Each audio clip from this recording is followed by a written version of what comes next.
Shalom Aleichem, Beshem Hamashiach. Selamat Natal untuk kita semua dan mari kita akan bersama-sama merenungkan pesan-pesan Natal yang kita hadapi hari ini. Karena Natal hari ini kita harus memiliki empati yang dalam.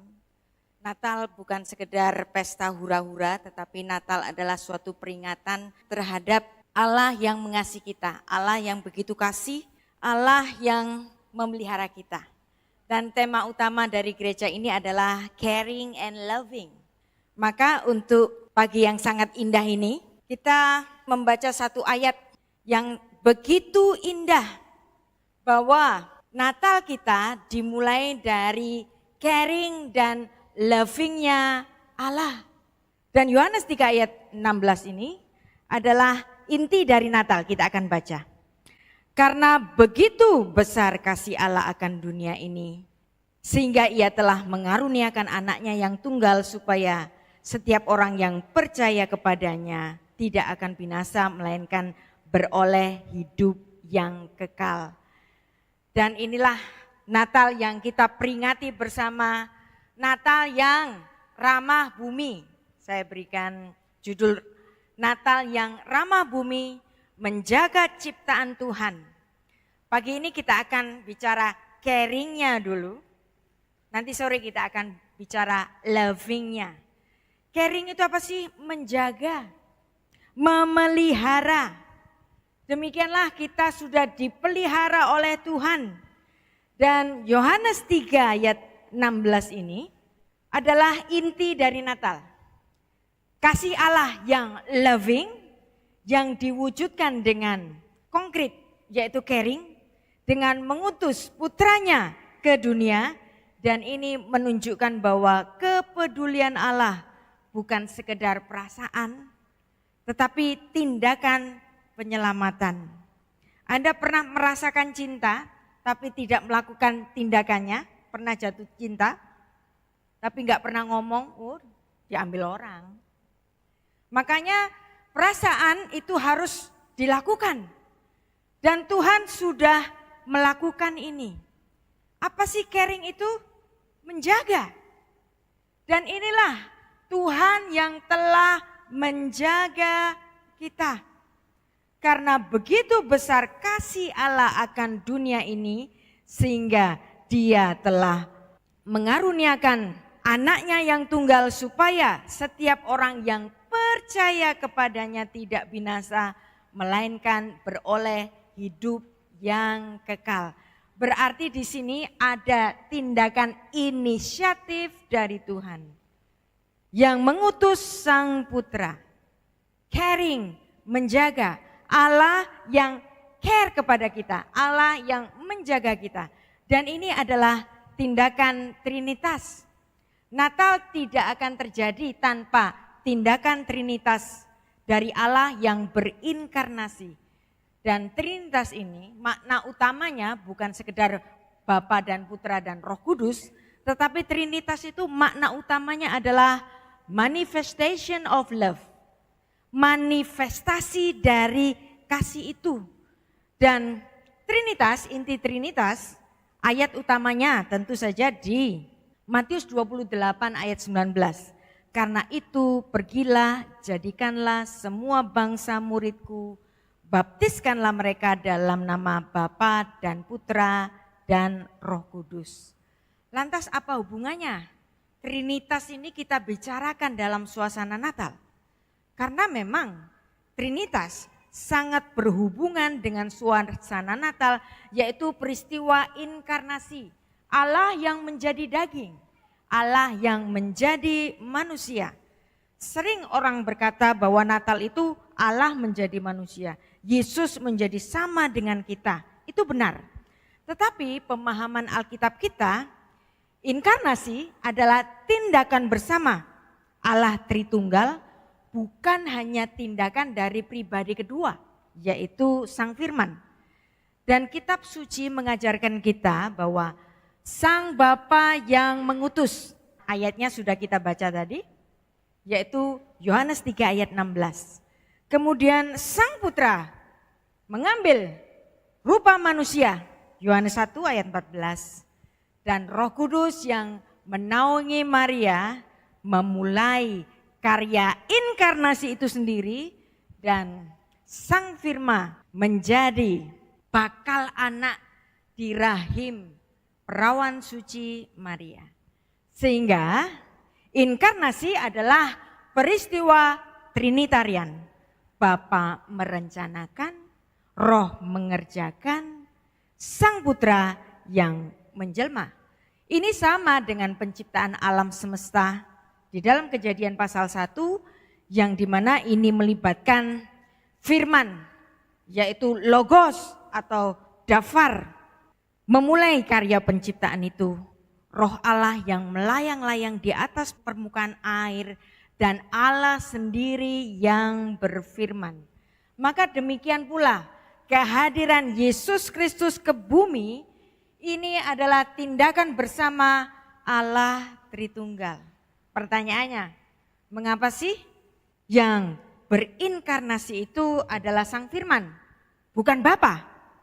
Dan pertanyaan ini sering muncul kan? Karena Sang Putra itu adalah logos dan firman itulah yang menyatakan Allah. Di dalam Perjanjian Lama, firman adalah ekspresi diri Allah dan tindakan di dalam wahyu.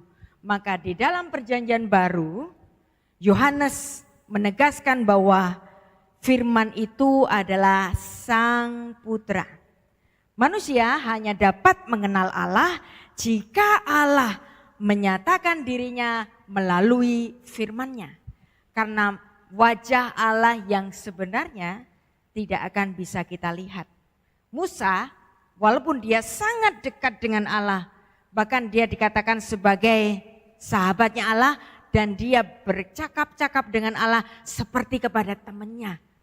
Tetapi ketika Musa minta Tuhan untuk mewujudkan wajahnya kepada Musa, Bapa berkata, engkau tidak akan tahan melihat wajahku, karena setiap orang yang melihat aku dia akan mati, dan Tuhan hanya memperlihatkan punggungnya saja.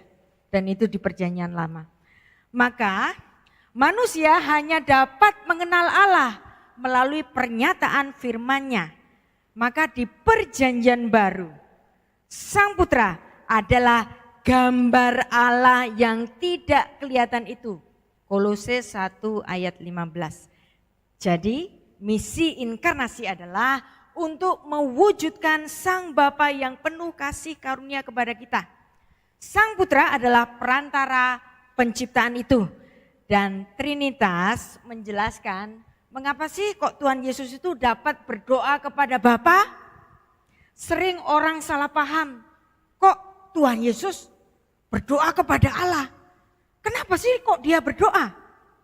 Justru karena Allah itu Tritunggal, maka Tuhan Yesus tidak berdoa kepada dirinya sendiri.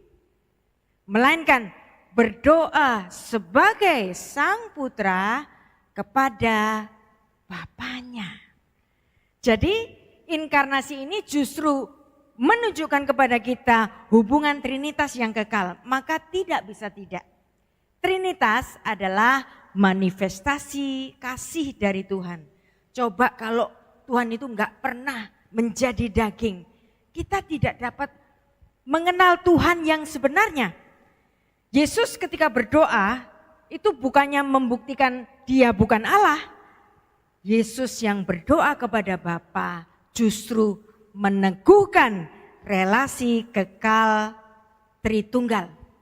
Jadi ini penting, Bapa tetap Allah, Yesus Kristus tetap Allah meskipun dia pernah menjadi manusia di masa kenosisnya itu, dan Putra tetap Allah yang kini kita peringati bahwa dia pernah memiliki natur sebagai manusia. Jika dia pernah memiliki natur menjadi manusia, pernah menjadi daging, berarti Tuhan Yesus pernah merasakan penderitaan manusia.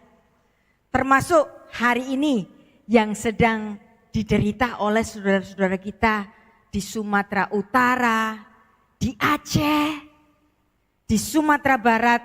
Maka bahasan kita pagi ini adalah caring, menjaga. Natal yang ramah bumi, Natal yang menjaga ciptaan Tuhan. Dan Tuhan tahu kesulitan kita, kesulitan saudara-saudara kita. Beberapa hari yang lalu saya mendengar sharing dari seorang pendeta yang tinggal di Tapanuli Utara. Dan dia mengingatkan kepada kita bahwa hujan itu di awalnya terjadi pada tanggal 25 November. Jadi hari ini 25 Desember adalah tepat 1 bulan.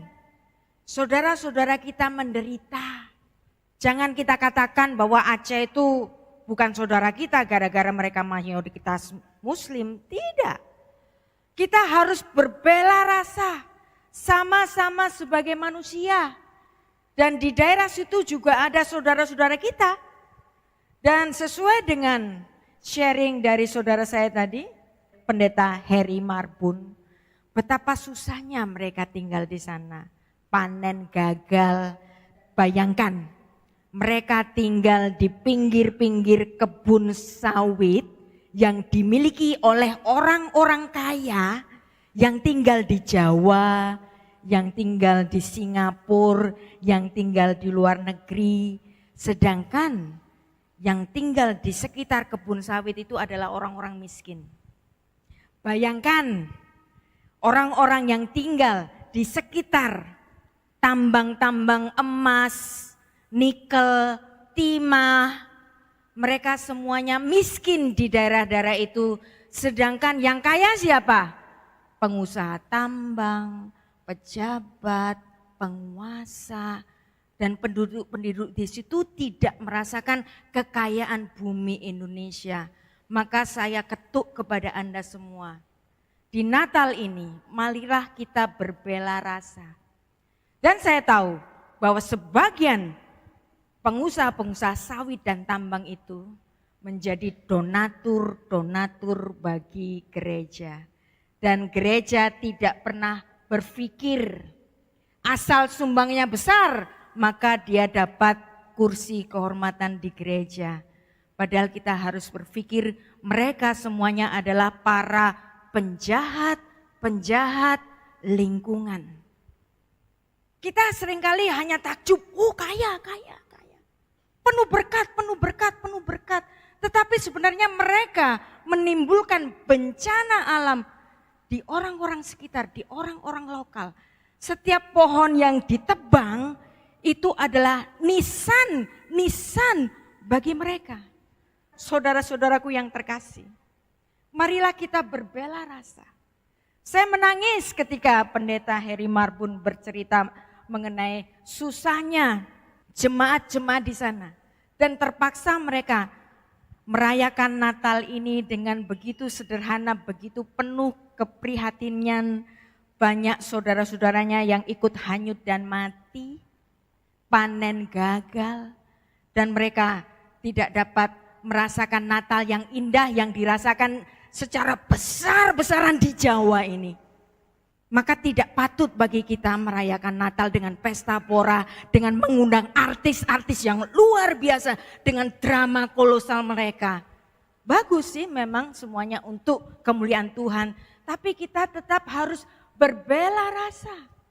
Bahwa ada banyak saudara-saudara kita yang tidak makan, yang hanya berpakaian itu saja. Marilah kita berempati. Natal yang kita sering rayakan dengan terang, sukacita dan harapan, kita bersukacita karena Allah menjadi serupa dengan kita.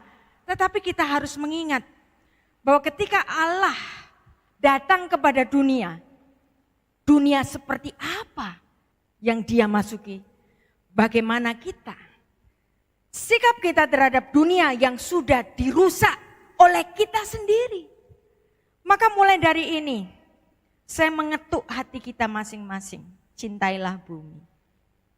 Jangan potong pohon sembarangan. Karena alam itu adalah ibu kita. Tuhan pernah merasakan susahnya menjadi manusia. Kita baca ayatnya, Yohanes 1 ayat 14. Firman itu telah menjadi daging, firman itu telah menjadi manusia dan diam dan berkemah dan bertabernakel bersyekinah di antara kita. Dan kita telah melihat kemuliaannya, yaitu kemuliaan yang diberikan kepadanya sebagai anak tunggal yang penuh kasih karunia. Jadi kita peringati Tuhan yang berkemah dengan kita. Tuhan yang hari ini berkemah dengan saudara-saudara kita di Tapanuli Utara, di Sumatera Utara, di Sumatera Barat, di Aceh, yang sekarang ini tinggal di tenda-tenda. Dan kita doakan bahwa Tuhan sedang berkemah bersama-sama dengan mereka. Amin.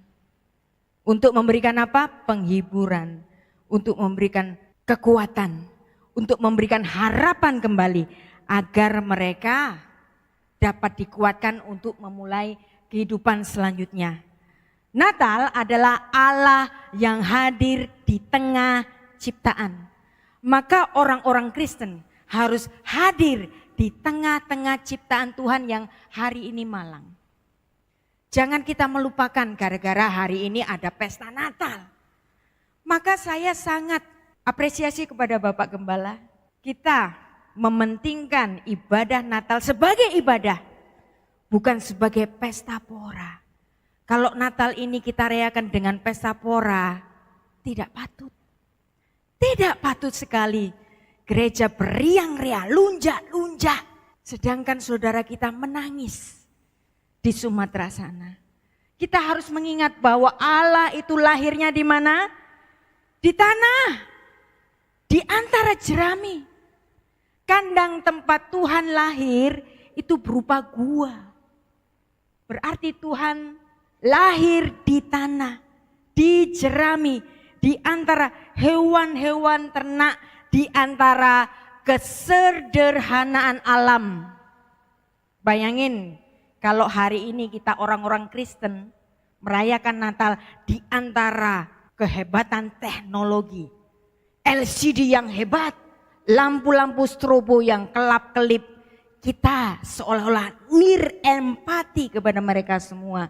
Gak peduli, mereka gak makan, gak peduli. Yang penting kita lunjak-lunjak terus. Hore, hore, hore Natal. No, hari ini selayaknya Natal memang harus dimulai dengan hikmat suatu misa yang suci. Karena inkarnasi adalah pernyataan bahwa ciptaan itu berharga.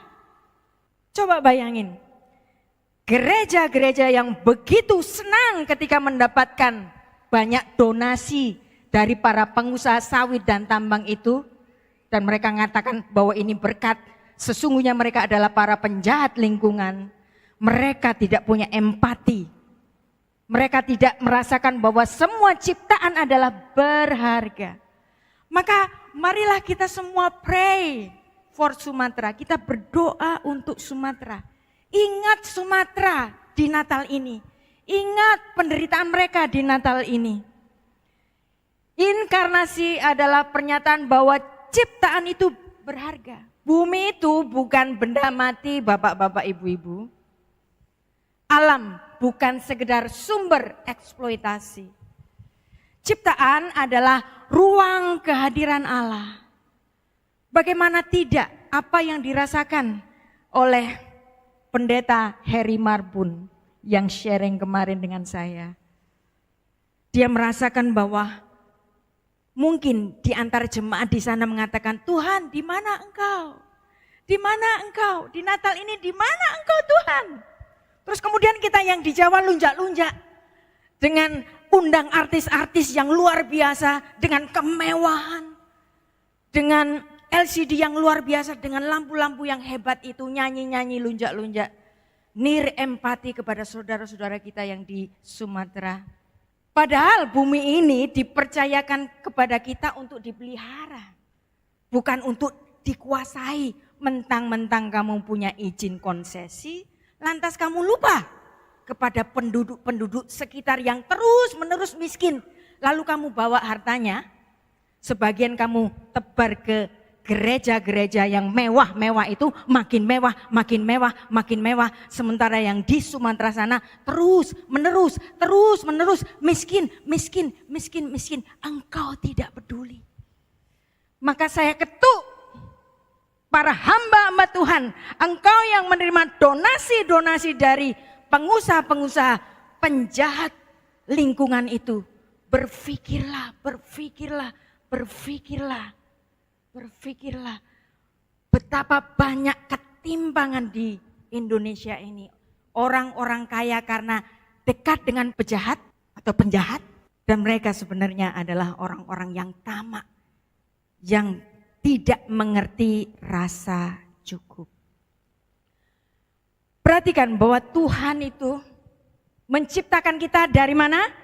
Dari tanah. Ingat, kita itu berasal dari tanah, Kejadian 2 ayat 7. Dan Tuhan menciptakan itu dari mana? Dari debu tanah. Lalu Tuhan menghembusi dengan nismat hayim, nafas yang hidup.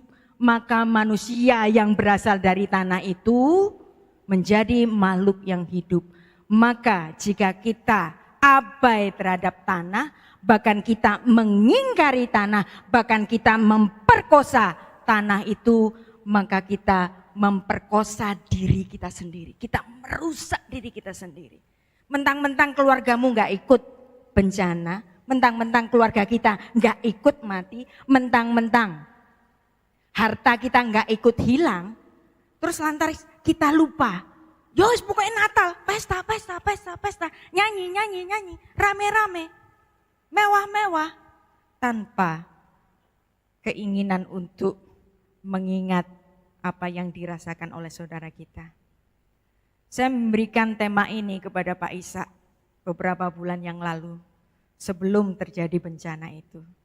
Tapi ternyata tema ini sangat tepat untuk kita bicarakan pagi ini. Maka marilah kita mengingat bumi. Natal yang mengingat bumi bahwa semua ciptaan bumi ini bukan benda mati.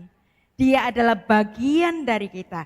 Dan mandat kita yang diberikan oleh Tuhan dalam Kejadian 2 ayat 15 ketika Tuhan menempatkan Adam itu di Taman Eden, yang pertama yaitu mengusahakan. Yang kedua memelihara. Kita baca ayatnya. Kejadian 2 ayat 15. Tuhan Allah mengambil manusia itu, menempatkannya di dalam Taman Eden untuk mengusahakan. Oke. Alam semesta ini bisa kau usahakan. Tetapi gak berhenti di sini loh Tuhan bicara. Lalu ada terusannya apa? Dan memelihara taman itu.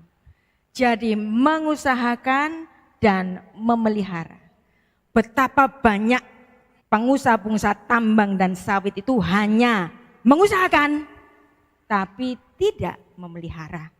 Betapa banyak pengusaha-pengusaha tambang itu dan juga pemerintah yang memberikan izin-izin tambang itu hanya mengusahakan tapi tidak memelihara. Mengusahakan dan memelihara harus menjadi dua hal yang bersama-sama. Sehingga kita tidak hanya memperkosa bumi saja. Saya selalu menangis ketika melihat berita-berita mengenai banjir di Sumatera.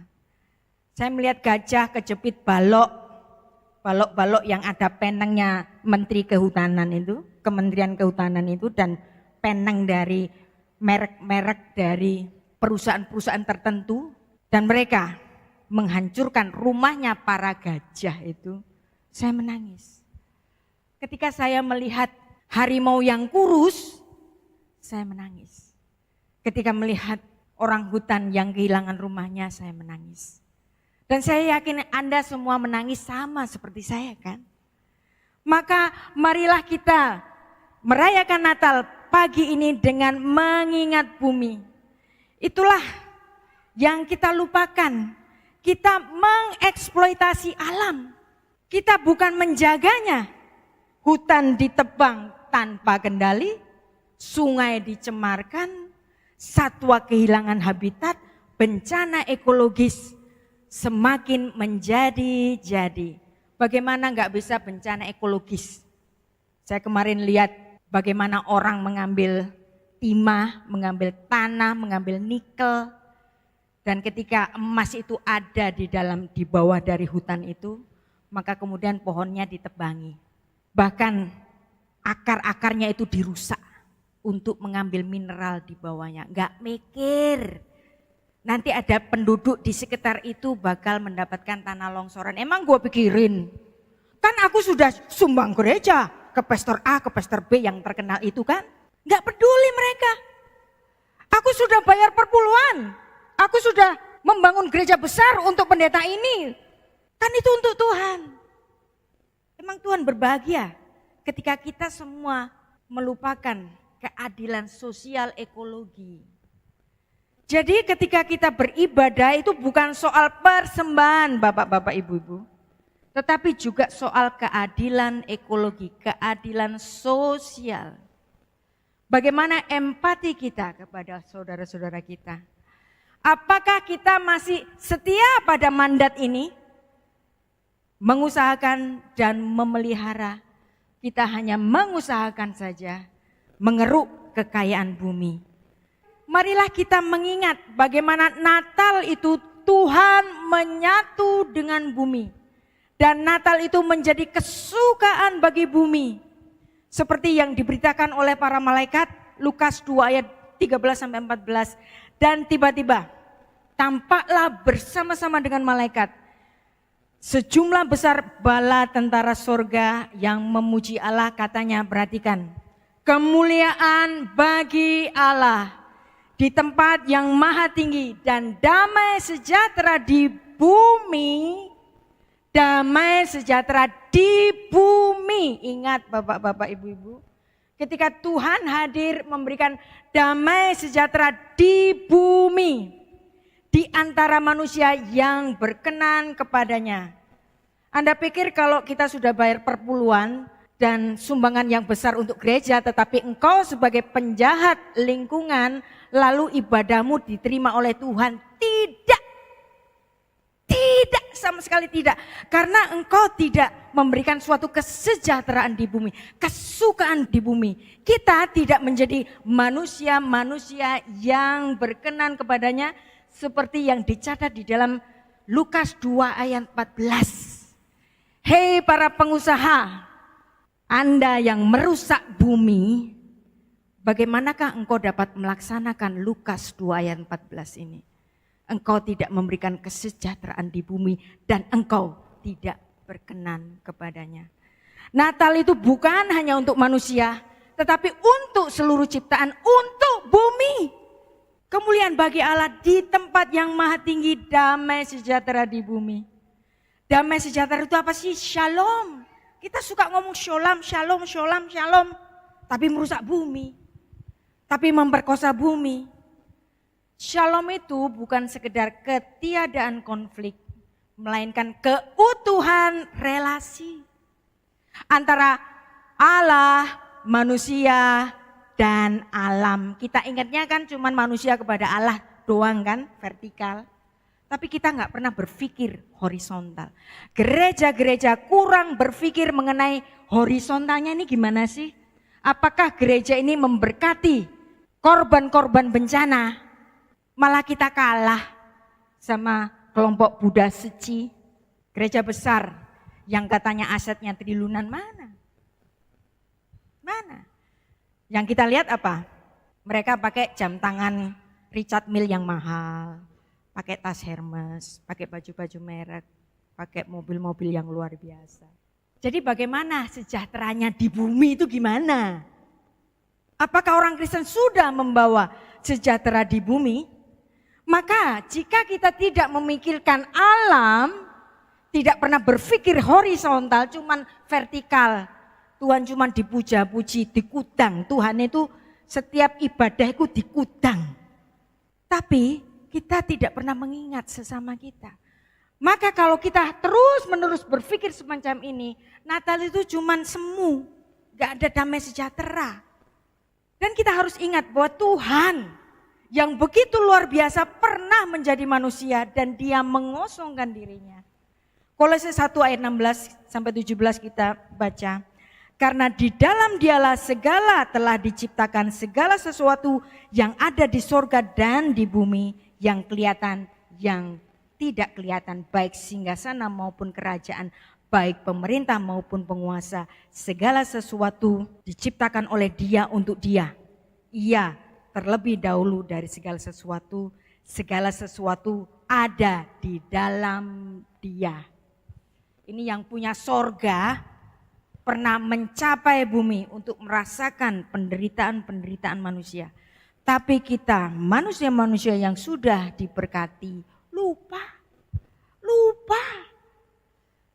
Pemerintah kita lupa, penguasa kita lupa.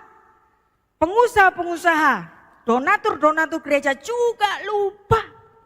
Padahal Kristus datang untuk memulihkan ciptaan. Karena apa? Karena di dalam Dia diciptakan segala sesuatu. Dan di dalam Dia segala sesuatu ada.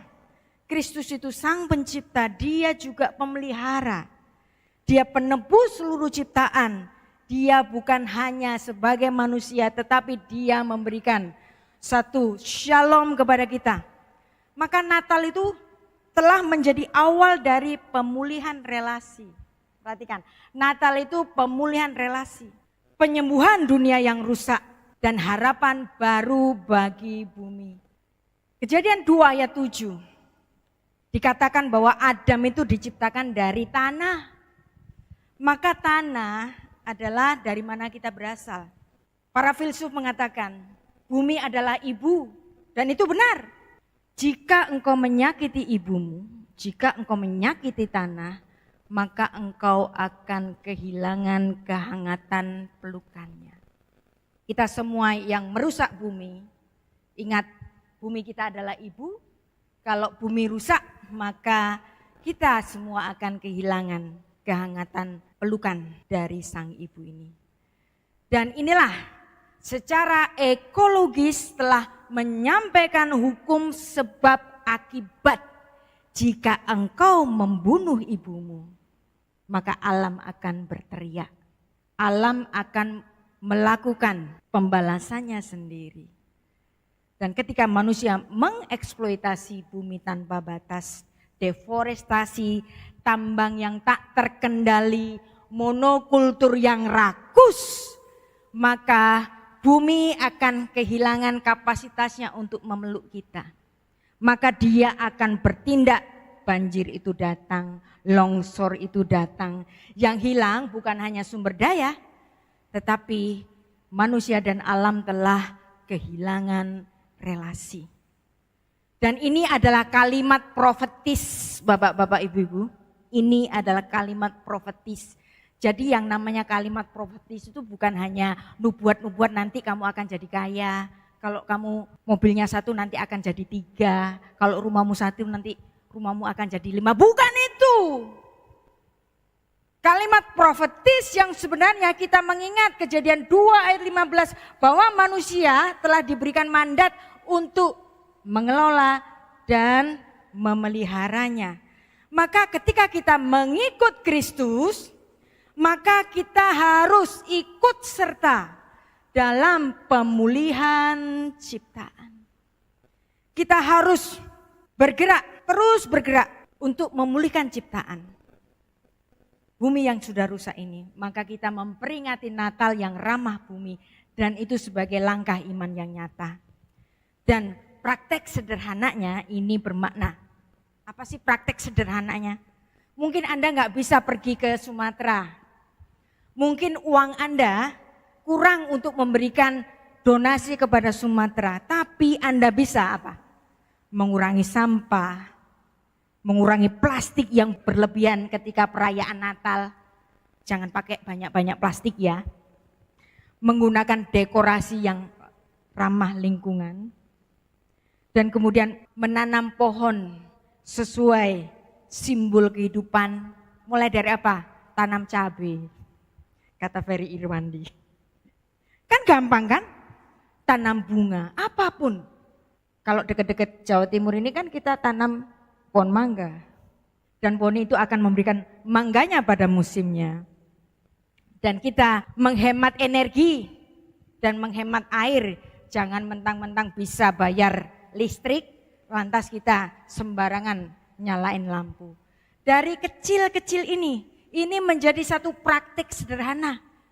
Saya tahu kita semua nggak akan bisa melakukan tindakan yang nyata untuk Sumatera dengan keterbatasan kita yang ada di sini. Macam-macam, nggak ada waktu, kurang duit, transportasi. Tapi Anda bisa mulai dari kecil-kecil ngurangin sampah, menggunakan energi dengan sangat bijak, kemudian mendidik anak-anak kita untuk mencintai alam kita.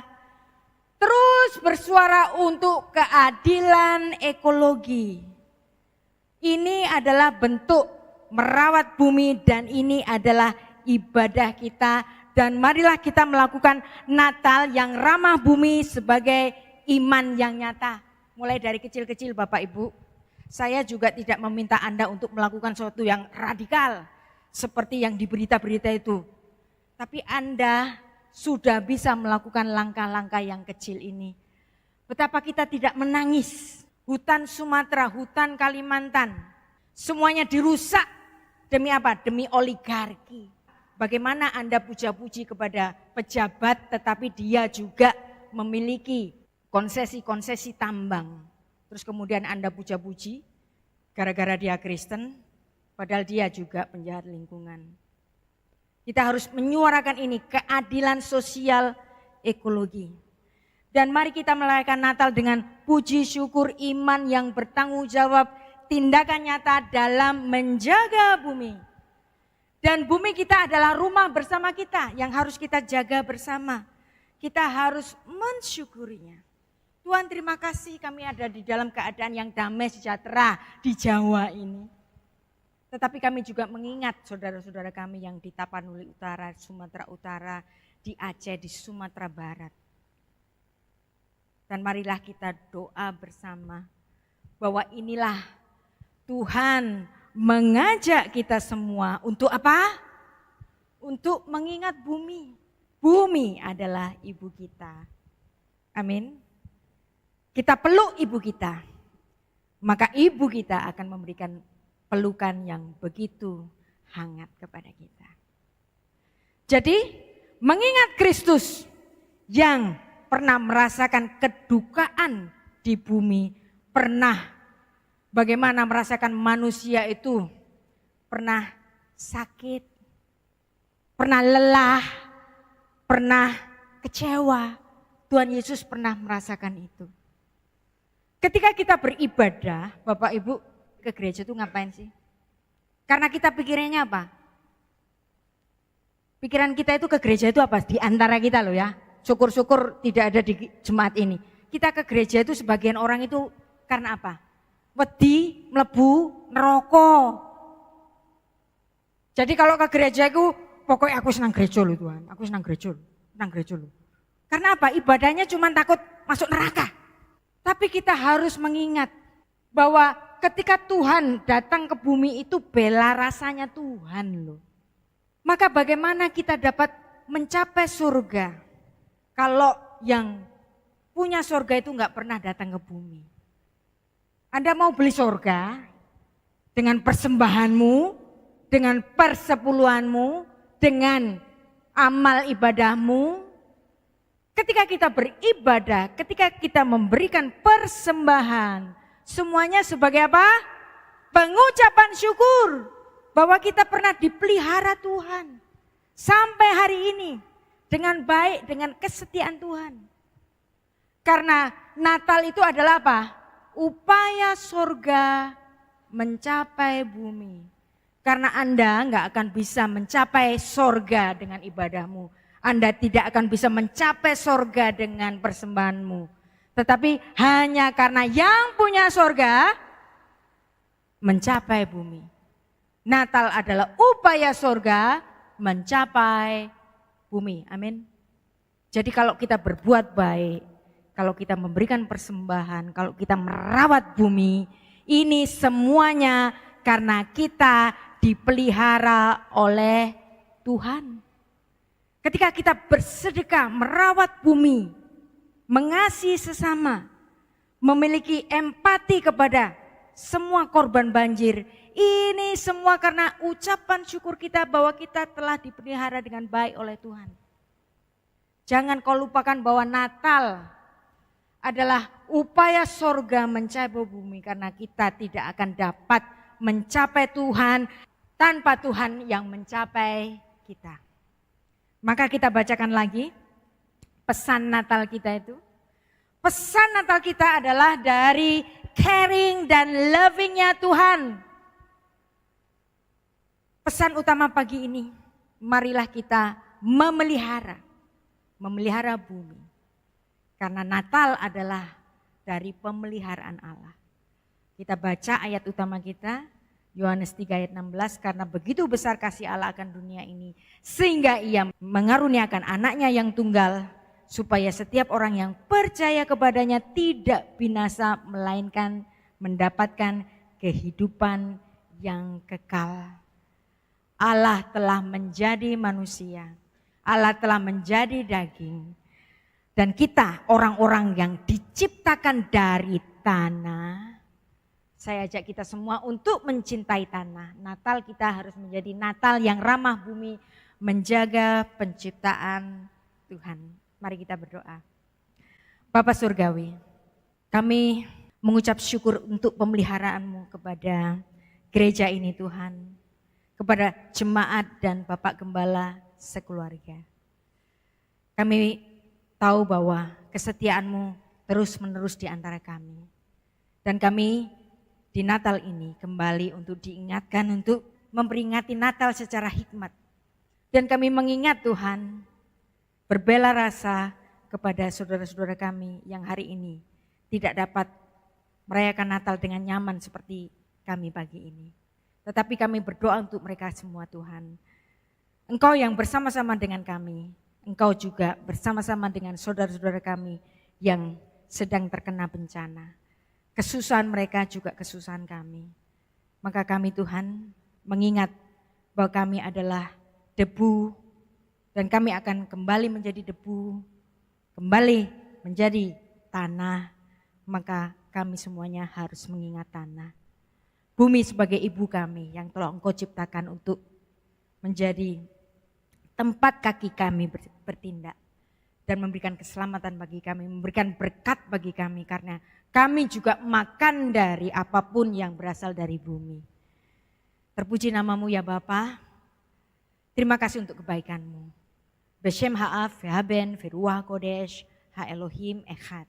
Di dalam nama Bapa dan Putra dan Roh Kudus, Allah yang Esa. Amin. Selamat Natal, Tuhan Yesus memberkati.